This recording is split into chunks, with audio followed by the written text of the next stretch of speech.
Hello, and welcome to our Saturday matinee. I'm Matthew Wilkinson, historian with Heritage Mississauga. And this week, we're going to be talking about the War of 1812 and our program, A Call to Arms, and how we connect and remember those from this community who served during the War of 1812.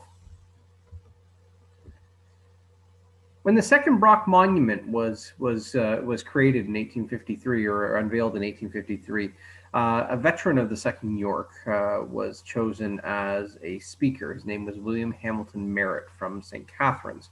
And he rose rather shakily on the podium, and his opening words were, "May its effects not be lost on the rising generation." That is, may they not forget what we did back in the War of 1812. And for many in Canadian history, we have forgotten that story. We've forgotten the local connections and those from this community and others that risked life and limb in the defense of their home against American incursion.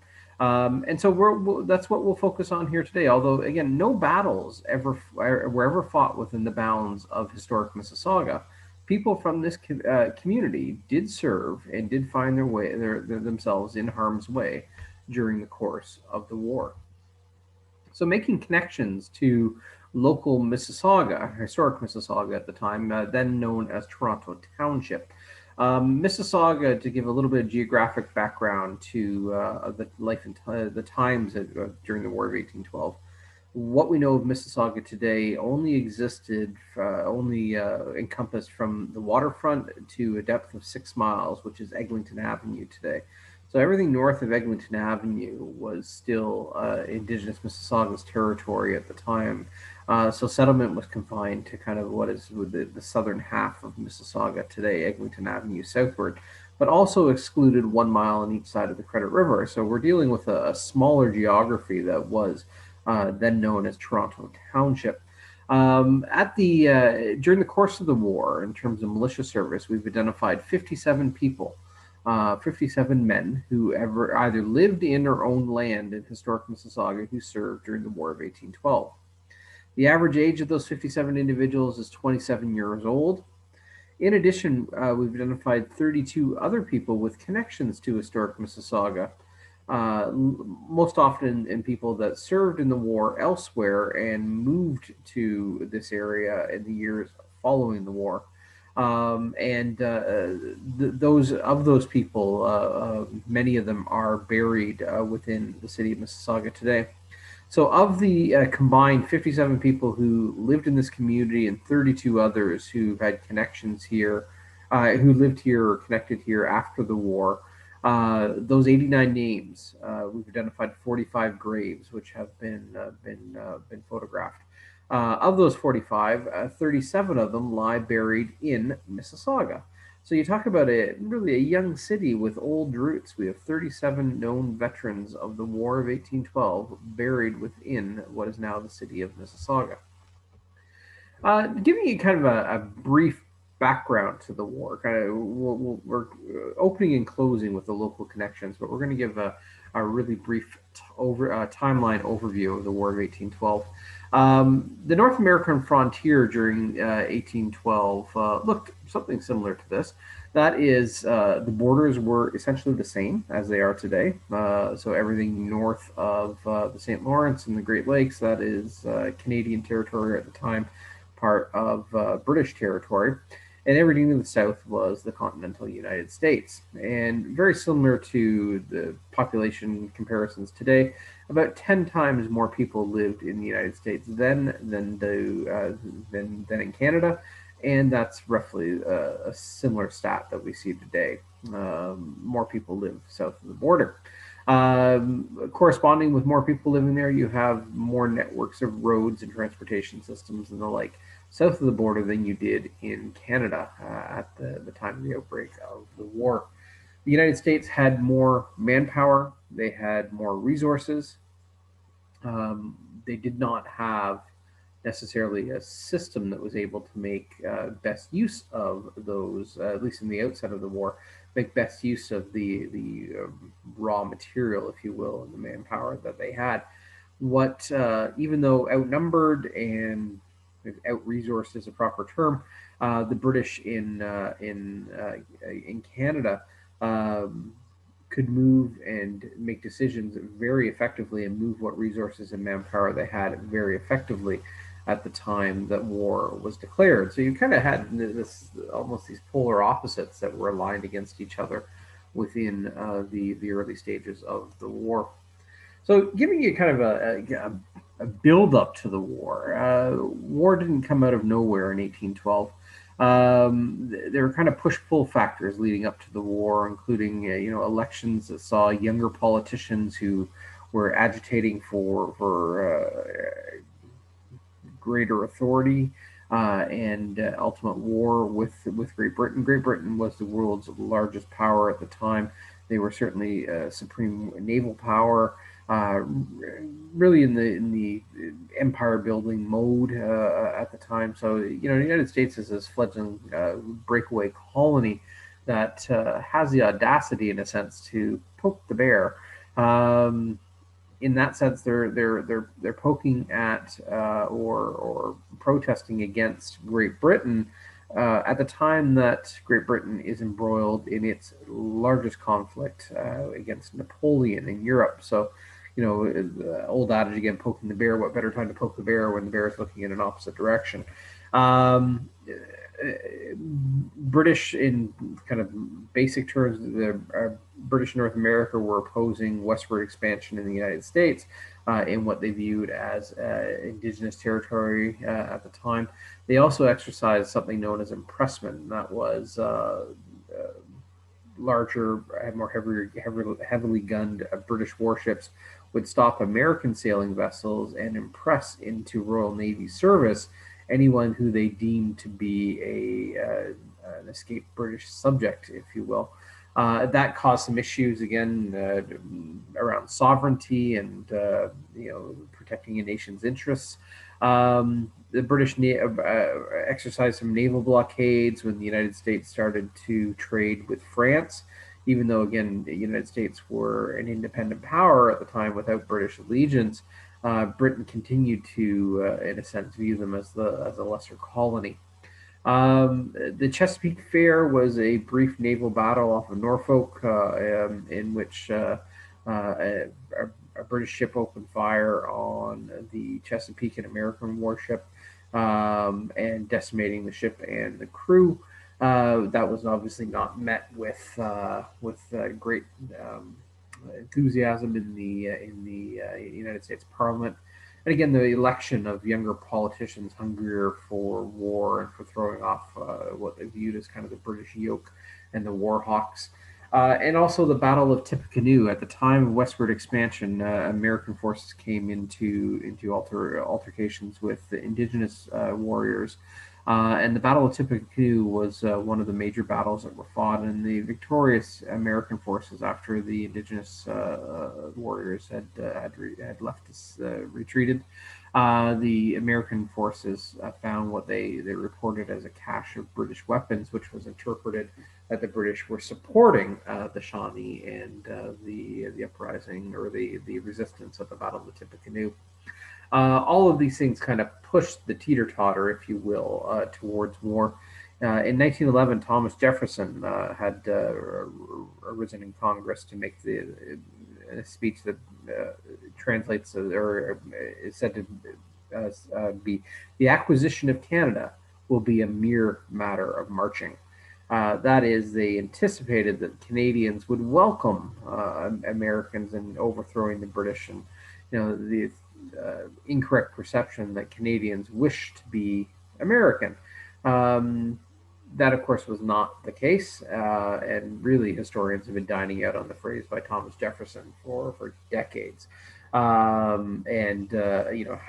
could they have got it so wrong in terms of what they thought the American or the Canadian population would be like in response to an American invasion. War was declared. The United States declared war on June 18th of 1812. The war machine of the United States, all the apparatus that supports the armed forces and the Navy and such, it was untested and truly unprepared for the onslaught of war. News reached the Governor General in Canada, George Prevost, on June 25th in Montreal, and Major General Isaac Brock, who was the administrator, civilian head of government, as well as the military head in Upper Canada, that is Ontario today. It reached him down in Niagara on June 26, 1812. This machine, if you will, the British response, British military here, although undermanned, undersupplied, they were professional soldiers, professional army, and they could move what they had very, very effectively. And in the outset of the war, there was quite a separation between the abilities of the armies to convey themselves on the field of battle. Um, Orders were issued from the British in terms of a response to the American declaration of war very quickly. On June 27th, 1812, they had a plan of attack in terms of defending the province. Now, Isaac Brock had a broad mandate to attempt to use what resources he could to secure the borders. And that was interpreted as a little bit more of an aggressive policy. One way to preserve the borders or secure the borders would be to launch a counter invasion, and that was the course of action that Isaac Brock, really who planned things out of action first in terms of good defense is or a good offense is the best defense. Type of mentality. And again, the orders were issued June 27th of 1812.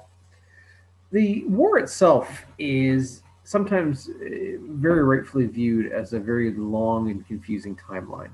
Um, the overall conflict has different theaters, whether you're looking at Lower Canada, the Maritimes, Upper Canada, the Northwest, the naval Atlantic. These areas tended not to impact greatly each other. The battles on the Atlantic had very little impact inland. The battles on the Great Lakes, although they could have tipped the balance of power one way or another, tend to be things of almost neutral outcomes for a large part. So it really is sometimes viewed as a confusing timeline.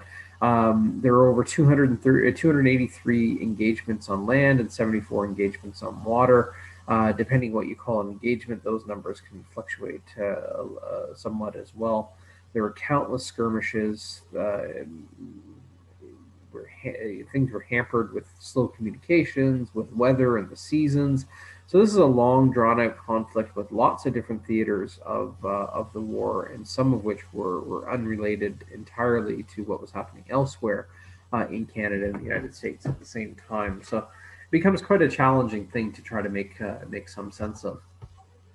Really, the American strategy and consequently the British strategy was relatively consistent through the war. The Americans attempted to invade on several occasions, whether it be down from the Windsor, Sandwich, Detroit area, or from Buffalo or Niagara into Upper Canada, and there was a push against Lower Canada in the Cornwall area, attempting to invade Quebec.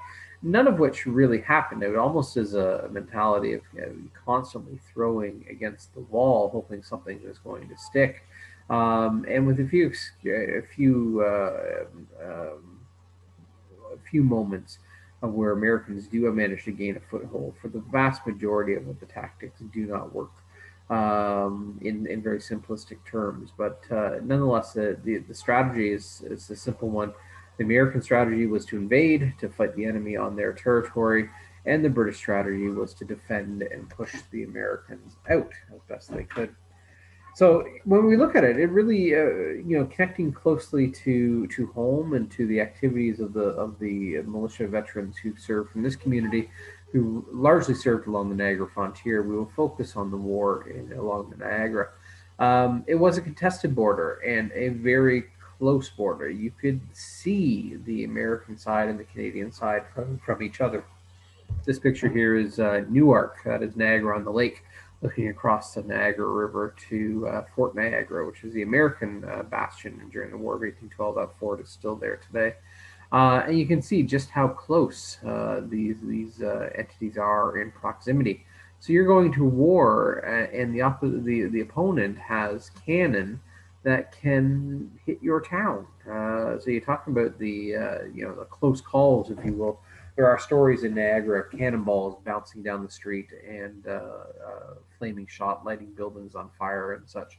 That is one of the legacies of the War of 1812. Indigenous allies also played a key role in the defense of Canada. Both the Haudenosaunee, or the Six Nations of the Grand River, and the Anishinaabe, or the Mississaugas, were allied to the British Crown at first, and they were instrumental in the defense of Upper Canada. Really, the British forces would not have succeeded, most likely, in holding the border if it were not for their Indigenous allies. There were Indigenous warriors on both sides of the conflict. There were Iroquois warriors, again, both on the British side and on the American side. But very much so, the Indigenous warriors were key to the defense of the country. And really one of the last times that alliance was something that the British depended upon for being able to defend their borders. The British response, Major General Isaac Brock, in response to the American declaration of war, responded, "We shall have our hands full." He anticipated that if he had another 500 to 1,000 men at his disposal, he could hold the province.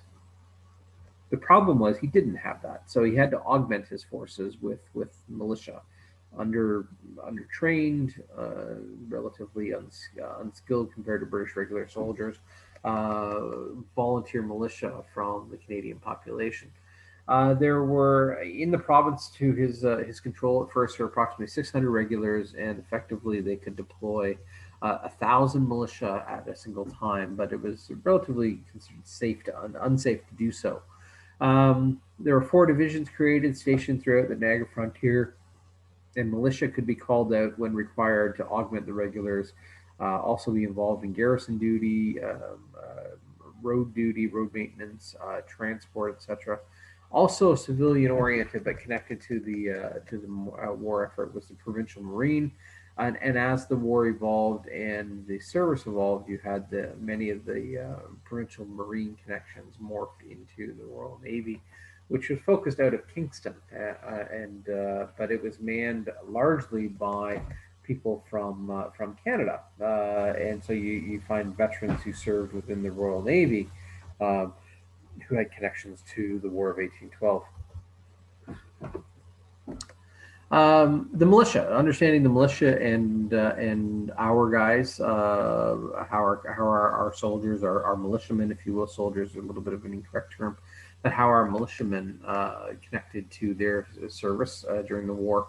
The Militia Act was created in 1808, prior to the war, laying out that able-bodied men between the ages of 16 and 60, with exceptions for health and family reasons, etc., that they would muster once a year on June 4th, or the Monday, if it fell on a Sunday, the Monday immediately following June 4th, which was the King's birthday at the time. And the individual companies could be called out by their local captain from 2 to 4 times per year just for training. Service could not exceed 6 months, so unless by special provision. Each regiment was comprised of 8 to 10 companies through its original intent or concept, and each company of 20 to 35 rank and file private soldiers, if you will. Each militiaman at the outset of the war had to provide their own musket, rifle, ammunition, and clothing.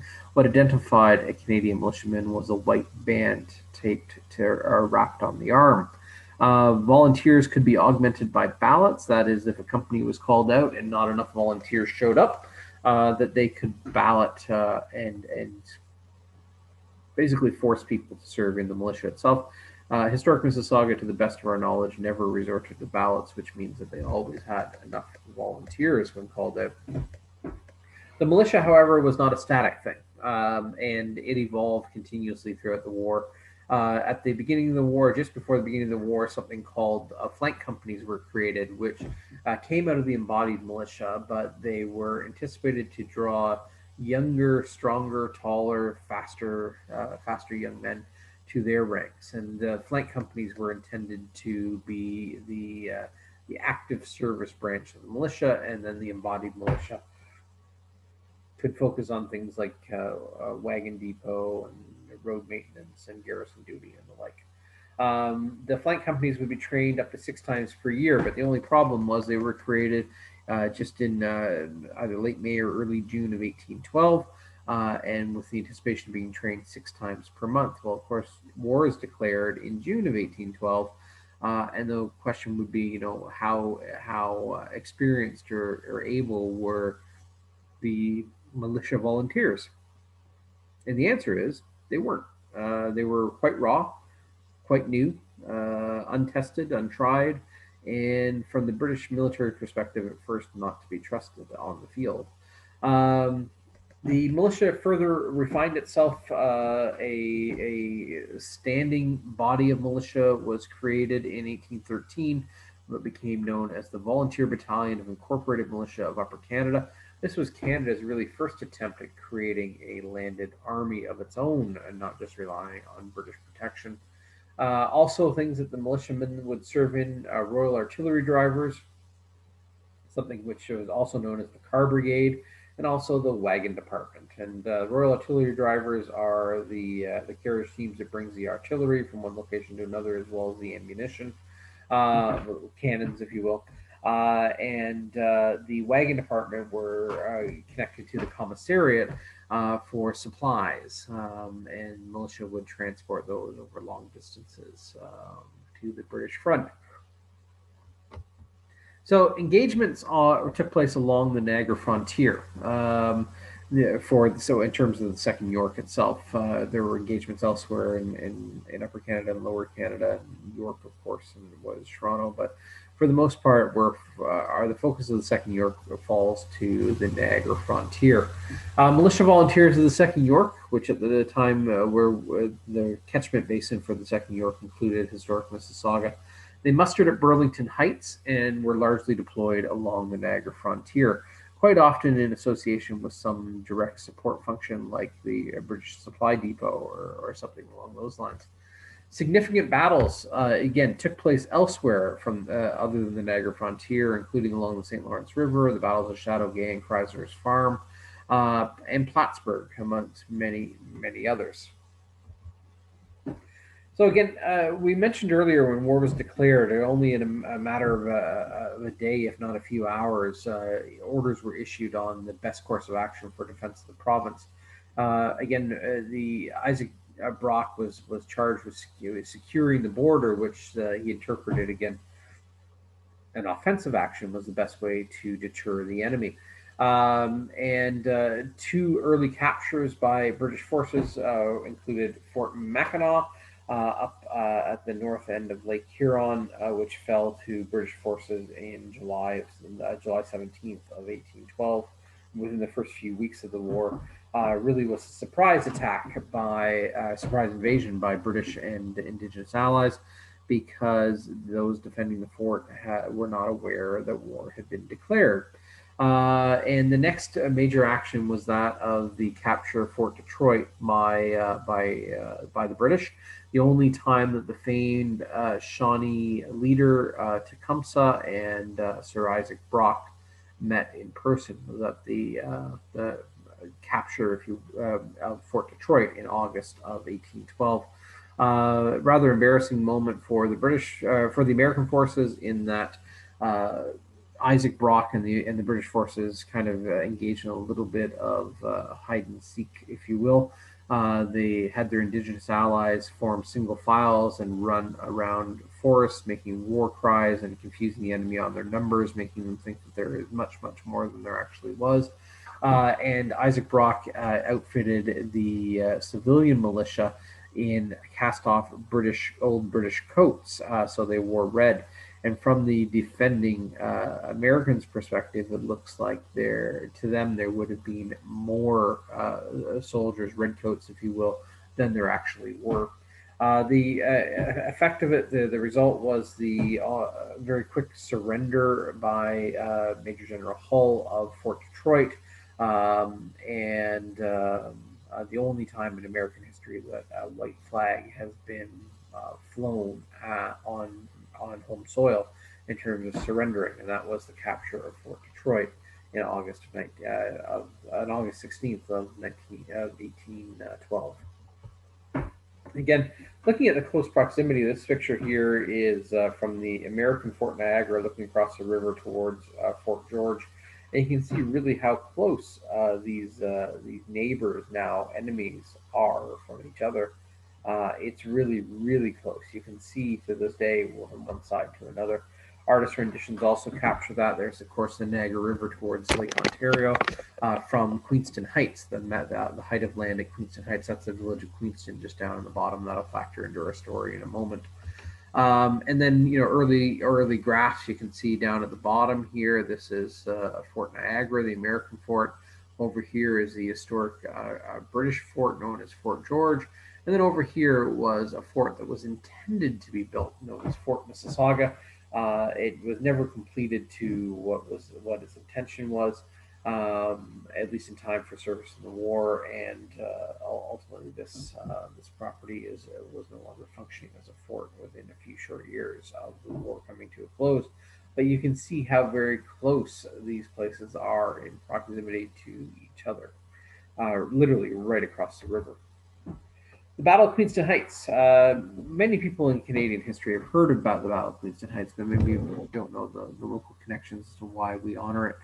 Battle of Queenston Heights took place on October 13th of 1812. American forces under Major General whose name is escaping me at the moment,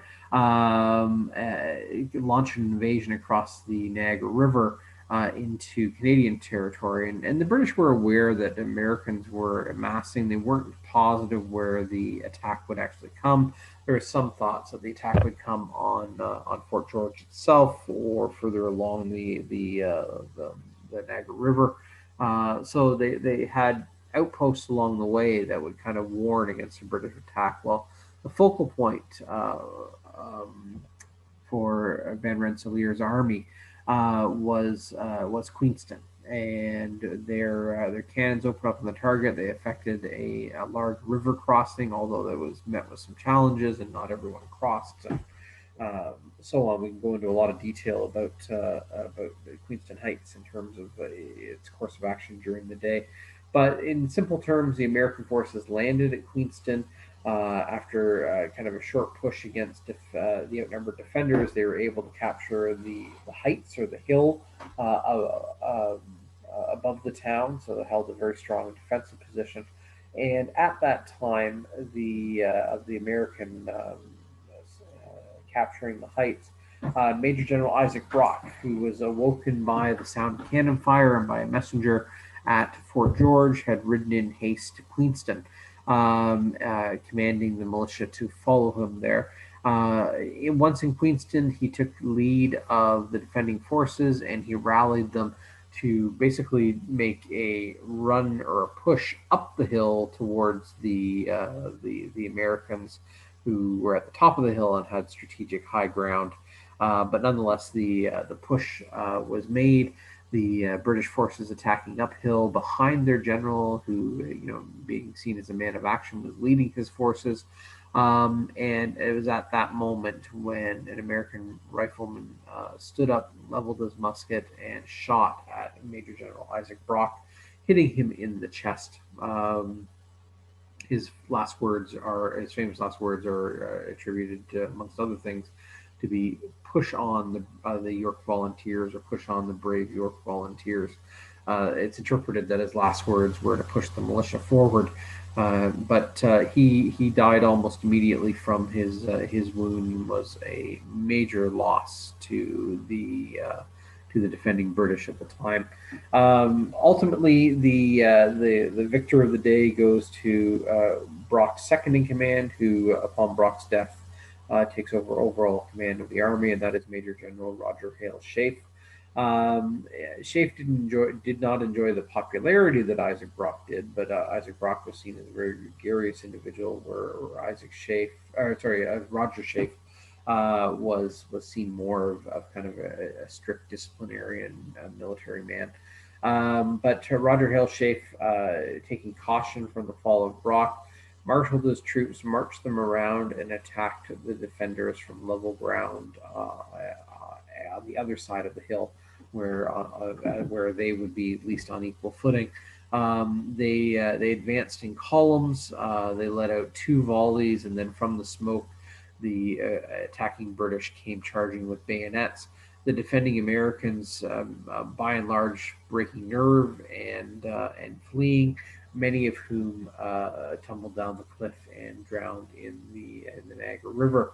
But the Battle of Queenston Heights, the first kind of major American push into Canadian territory during the war, the first successful pushing back, if you will, of Canadian and British forces in defense of their country. The day was won, despite initial victories by the American forces. The day was carried by the British forces and their Indigenous allies, and repelling the American invasion at the time. But the darkest chapter, the darkest moment of that was the passing of Major General Sir Isaac Brock, again killed in action on October 13th of 1812. The highest ranking British officer ever to lose his life during the course of the War of 1812. The Americans try again a month and a half later, November 28th, 1812, an American invasion across the Niagara River further upstream from Black Rock to what was known as Frenchman's Creek.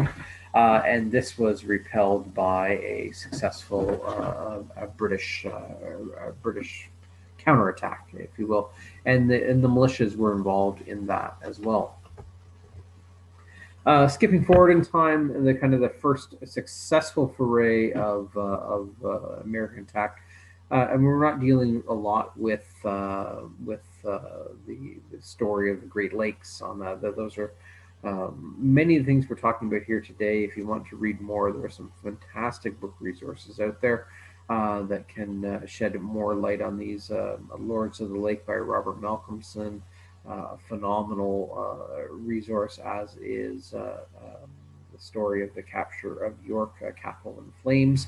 And you can also browse many of these individual battles. Some of the higher points have publications on them, including the Battle of Queenston Heights, and the story of the fall of Brock is captured marvelously by Robert Malcolmson's book, A Very Brilliant Affair. So again, really recommend a lot of the resources out there on the War of 1812, and earlier historians have covered different topics over many years, and they're well worth exploring the topic in great detail if there's any area that particularly interests you. So the American invasion of York came on April 27th of 1813. It was a seaborne invasion.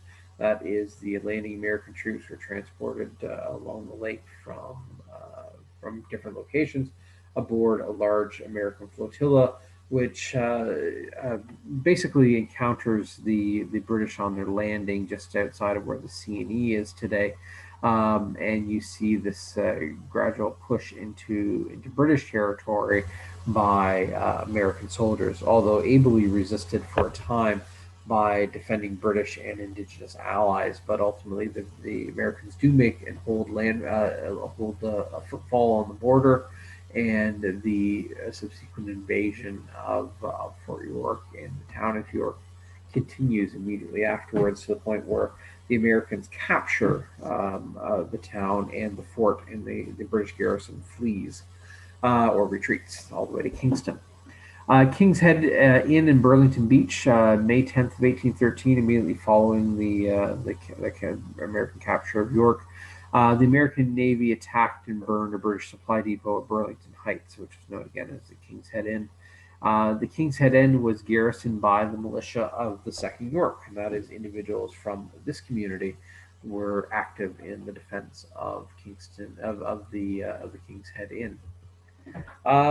The Americans then capture Fort George and Newark. Again, Niagara on the Lake. The British fort is captured in May of 1813. And so you can see just in this realm you have, footholds being carved out of Upper Canada by victorious American forces. The army, the American army, is becoming better trained and better equipped, and most importantly, better experienced as the war progresses, and they're beginning to perhaps not be on perfect equal with British troops. They're at least starting to hold their own against more experienced British soldiers. The Battle of Stoney Creek is the largest inland invasion of American forces coming up from Fort George and Newark or Niagara on the Lake, all the way into what is Stoney Creek before they met stiff opposition from British troops that were stationed at the head of land in Hamilton today, where Dundurn Castle is today, the Bluffs. They did a quick march to Stoney Creek. It ended up being a nighttime battle. They arrayed themselves in trying to think of the right term. Sorry, they they laid themselves out in proper British form in terms of a line attack. But being night, they wanted to basically hide their numbers, and they also tried to work out a plan to neutralize the American heavy cannon at the time, which would have given the Americans a bit of advantage on the battlefield. The Americans themselves had taken up position in a farmhouse, the Gage farmhouse in Stoney Creek, which is now a historic site where the Battle of Stoney Creek reenactments take place. And the cannon were located in a hill just behind the house itself.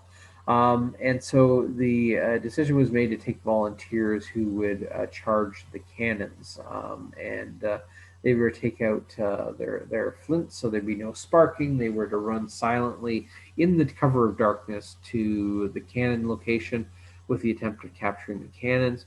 They were not to fire weapons. They were to use bladed weapons at first. Amazingly, they're successful. It works. The American general was captured during the offensive, and the British counterattack and the ultimate capture of the guns turns the battle in favor of the British. Major General Charles Plenderleaf's charge of Forlorn Hope, as it's called, was one of those pivotal moments that may have actually saved the outcome of this battle and perhaps the outcome of the war itself. Major Charles Plenderleaf on horseback rode at the American guns with the sword held high, yelling at them as he rode, with the idea that if the eyes stayed on him, there would be blindness towards the attacking volunteers who were rushing the cannons in the darkness. And so all of this kind of took place at one time, and Major Plenderleaf, often forgotten in our stories of heroes who saved Upper Canada. He was a British soldier, and after the war returned to British service overseas, never coming to Canada again, as best we know. But Plenderleaf played a significant role in that decisive moment of determining the outcome of the Battle of Stoney Creek, and again, one of the more decisive moments within the war itself. The war does not end at Stoney Creek, despite the American victory in despite the British victory in the American retreat. You also have the Battle of Beaver Dams. That's connected to the famous walk of Laura Secord on June 24th of 1813, when Laura Secord, sneaking behind American lines, was able to walk a great distance towards St. Catharines and DeQ Falls, where she warned Major General Fitzgibbon about the impending American advance. And that happened in the in June of 1813. Later in 1813, you have the Battle of the Thames, and probably most famous for being the death of Shawnee Chief Tecumseh, who was killed by William Henry Harrison, it is believed. And this is kind of the last fragile link towards Indigenous contributions in the war, Indigenous support in the war prior, and then with the death of Tecumseh, his dream of a unified people, if you will, comes quickly to a close following his death. Really changes the face and fortunes of the war in terms of Indigenous connections, Indigenous involvement at the time. That happens almost a year after the death of Isaac Brock. The two, kind of those seen as the heroes of the War of 1812, Isaac Brock and Shawnee Chief Tecumseh, they actually only met once, as far as people believe, and that is was that just before the Battle of Fort Detroit in August of 1812. Of course, Brock himself dies in October of 1812, followed by Tecumseh in October of 1813. The British launched a series of defensive actions and counterattacks. The British capture Fort Niagara at Lewiston on December 19th of 1813. So for a period of time, the Americans hold the British fort in Upper Canada, whereas the British hold the American fort in Lewiston. And so their roles are reversed for a short period of time in terms of who's on whose soil, if you will. The Battle of Chippewa was in 1814. The campaign season of 1814 opened with an American incursion into the Niagara once again. The American Army and the British Army met just outside the town of Chippewa along what is today the Niagara Parkway. This is the first place in the story of the war where two equal armies, an American Army and a British Army, met on the field of battle, and the decisiveness of the American attack turned the British line and forced a retreat. So the British are soundly beaten at the Battle of Chippewa, really the first major loss of the war itself. One of the things that confused the British perhaps into a sense of overconfidence or complacency was the appearance of the American Army, which they scoffed at, and assuming that at the time American regulars tended to wear blue, whereas militia volunteers wore gray. This force was outfitted in gray and was initially thought to be British volunteers, American volunteers.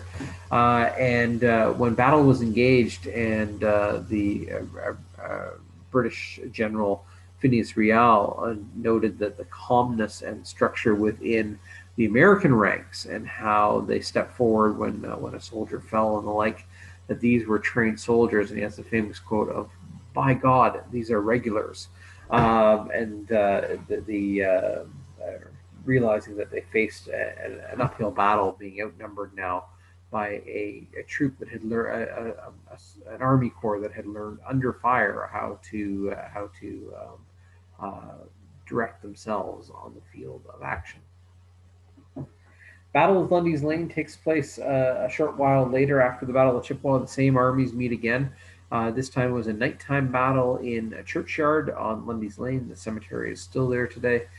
This was really the bloodiest and largest battle of the war, and it ended in an inclusive stalemate where both sides essentially retreated from the battlefield. And this moment, the Battle of Lundy's Lane, again, 1814, really ends, it brings to an end the American offensive in Canada. The they're treating Brown's army from the United States, occupies the British fort at Fort Erie. They are pursued by the British regulars, militia, and Indigenous Allies, and they lay siege to Fort Erie between August 13th and September 17th of 1814. The Battle of Fort Erie, the Siege of Fort Erie, again, a very bloody affair, particularly because it really didn't accomplish anything in terms of lives lost for a reason, but it also saw one of the more kind of iconic moments of the war, which was the explosion of the magazine and the National Historic Site that is Fort Erie today. They during reenactments on most years, they'll recreate the magazine explosion as part of their story. So it's actually kind kind of a fascinating way to walk in the footsteps of history, if you will, to be able to visit these sites today. Fort Erie is largely unchanged from its appearance in 1812. You can literally feel like you're walking in the footsteps of those that served so long ago. The siege itself was ultimately unsuccessful, and after a disastrous night attack in which the British lost a good number of their forces, they retreated on September 17th of 1814, followed quickly thereafter by the Americans, who pulled down part of the fort and retreated themselves. And so that's kind of the end of the campaigns, the active campaigns in the British frontier during 1814. The border was largely in flames. There was almost a tit for tat approach in terms of burning. You had American forces burning towns, of course, in York. We talked about St. David's, Queenston, and Newark, again, Niagara on the Lake, where British forces likewise burned Lewiston, Black Rock, Buffalo, and Washington. And you talk about when war comes down to the local level and starts affecting the individual residents who become targets in their community, with the attempt to kind of take favor away from the defending forces of the time. But nonetheless, you have a new phase of the war that progresses as the war progresses, and that was the taking and burning of private property. Peace is declared December 24th of 1814 in Ghent, Belgium. And the peace envoys are from Great Britain and the United States.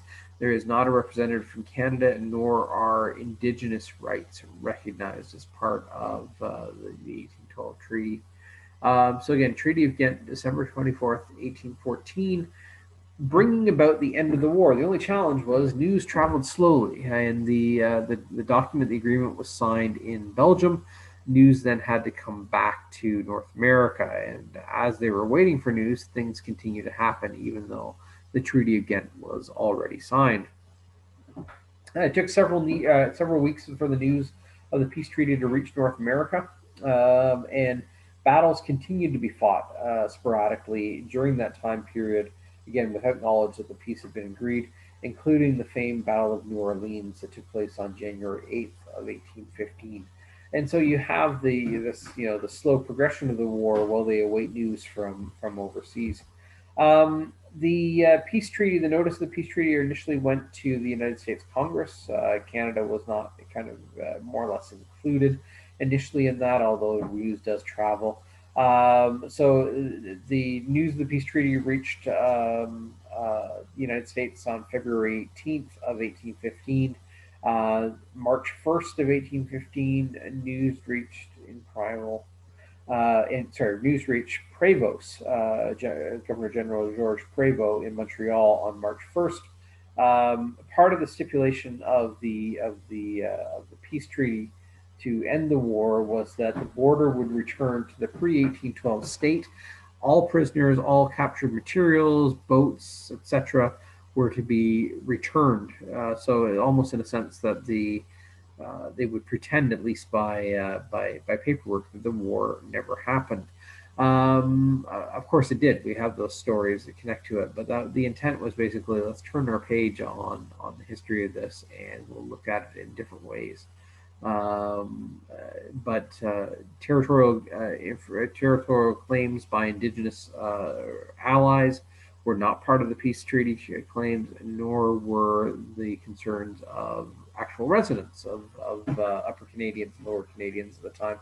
They were not included in the peace treaty. So, but regardless, peace is proclaimed, if you will, first in the United States and then followed in Canada. When you start to look at it, then when peace is declared, you realize, in short order, the mass British troops that were here during the war are reassigned. They're going back overseas. But here at home, the militia, the veterans of the war that served in the militia remained. When the war was over, they returned to their homes. Many resided for the rest of their lives in historic Mississauga. And again, we mentioned we have 37 individuals buried within historic Mississauga, and we've got names and ranks for all of them. James Davidson on the right is rather unique, and his gravestone is in Trinity Anglican Cemetery in Streetsville. You'll see a member of the Upper Canada the embodied Upper Canada, or the incorporated militia of Upper Canada, the artillery drivers. And there's an artillery officer in front of a cannon on his gravestone. Others include, just in the top left, that's Sergeant Aaron Silverthorne of the 2nd York. In the bottom left is Captain William Thompson of the 2nd York.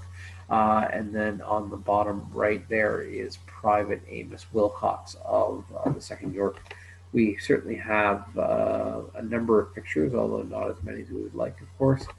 2nd Regiment of York Militia, and also 2nd York as it was known. They had both the embodied militia and flank companies, as did others. They drew their catchment area from a little bit broader. Essentially, what is Oakville today and Mississauga were part of the 2nd York. And here are names that we recognize within these stories, if you will, with connections to historic Mississauga. And that's always the attempt to try and find more information. But you'll see a number of surnames here that you might recognize from the landscape today that have roads named after them. Others from historic Mississauga with connections to historic Mississauga served in other militias like the Lincoln Militia. They served with the Royal Artillery Drivers of the Car Brigade. They have served, we have 2 individuals who served in the volunteer battalion of the Incorporated Militia of Upper Canada. So there's quite a bit of connections, if you will, of exploring the stories of those from this community who served in the War of 1812. And believe it or not, for many of them, we actually know quite a bit. So again, worthy of a greater discussion on another day in the future in terms of the individuals themselves and their own service and stories about serving during the War of 1812. More connections. We had individuals associated with the 3rd York, which was a unit that was raised in kind of what we consider downtown central Toronto today. We have a British regular soldier buried in Mississauga, and it's just a fascinating look, and we can peel through the layers and look at the stories of our Indigenous warriors and how they connected to the War of 1812. Many of these names are well known within the Mississaugas of the Credit First Nation today, and each one of them again had some sort of connection to service during the War of 1812. Where do they rest? Again, we have 37 veterans of the War of 1812 buried in Mississauga in 7 different historic cemeteries.